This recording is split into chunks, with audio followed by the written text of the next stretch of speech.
وکی بتالیون آژینگ پارێزیا بارزانه هستای به چاندنا 8000 بروان وک وفا و دلسوزیک و قربانیا وان جنوسای دید بارزانیان اف هم حلمته به هم آهنگی دیگه خلکی منطقه و خلکی دورا ما همه بگ و ید بجدار بود ما بس تا لوی حلمته وک وفا که بود و دلسوزیه که بود قربانیان و خلکی ما و پیامکش بو نیارد میدی کو ببینه دشمنت خو ببینه نیارد خو ام هیت هی و هدی هج بین ان شاء الله و حلمت دی بردوام بید و سال دا به داده برفرتری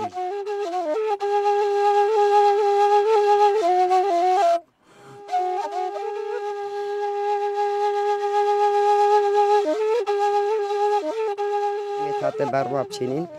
بخاطر او 8000 بارزانی اور حوال لهشت سه باب ما هات انفال کردن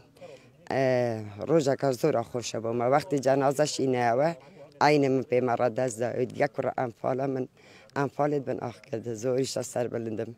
چون که انبارزانی نو کچت انفالای نو انفال نجباب و خال و خزم کسی بن زوره داوای همه دورا منطقه بارزان کن جینگه بارزان بپارز بارزان نوه که پیروزه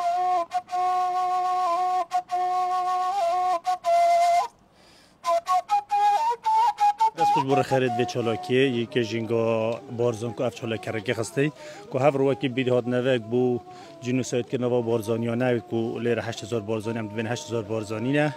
کو هر ام لیر بو یاد که ون بیرهاد نوا ون ام بریا بچین بری خو اکل دار سروشتی دبر بارزان کردستانیه زور از کیف خوجم که هر روان تو و وادارا برید وادارا اینا نفره چاندن اگر اف دارو باره چون گو جوی موقعی پرجان کریاویه بیده اف بروی سطح 8 حد چیبن خود چیبن یعنی زور کیف ما دو کی چلاگوانه کی جینگه کو امیج هفر بجدار بیت گوانه دا گر کی جینگه گه حولات دورا بارزانو خوشحالی و ما زور برادر دیجی جینگه دوستا بید کو کارت جینگه داد کن اویش لیره بین دست خوشی برا گاندنا که هفر با خکا زور باشه دایا اوی چلاکی هو مزن ان شاء الله بردوام بن دخواست سرکفنی با هر کسی که کن کو یک بروی بچینین نکو 1000 بروی 8000 بروی یک بروی بچیندن ام دخواست سرکفنی بود که ان شاء الله همیشه کار ما اول بیتن هر وقتی جناب سروکی گوتی بروی چتشتل ناف ناچید اولش هدف ما اسیه کو ام چتشتل ناف ناچید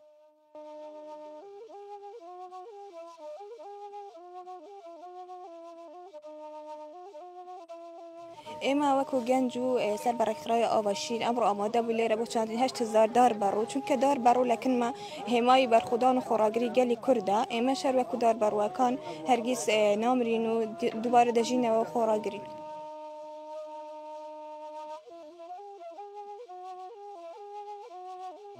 اما کی هو با دارستان و بارزان هستند به حلمت چاندنا باریا به هاوکاری تگل بتالیون جنگا و مرگسور ما بس له چاندنا و باریا و کو ریز وفا که بو خونه 8000 انفال کیدید بارزا کو سالانه اف حلمت تنه کردن بس اف حلمت زورا برفرابی ما 8000 باری حل بجردن بو معنا دلالت به هند کردن کو 8000 انفال کیدید بارزانی اتون که به سرشون بینه و کو ریز کو زورا که چه بو خونه و شهیدا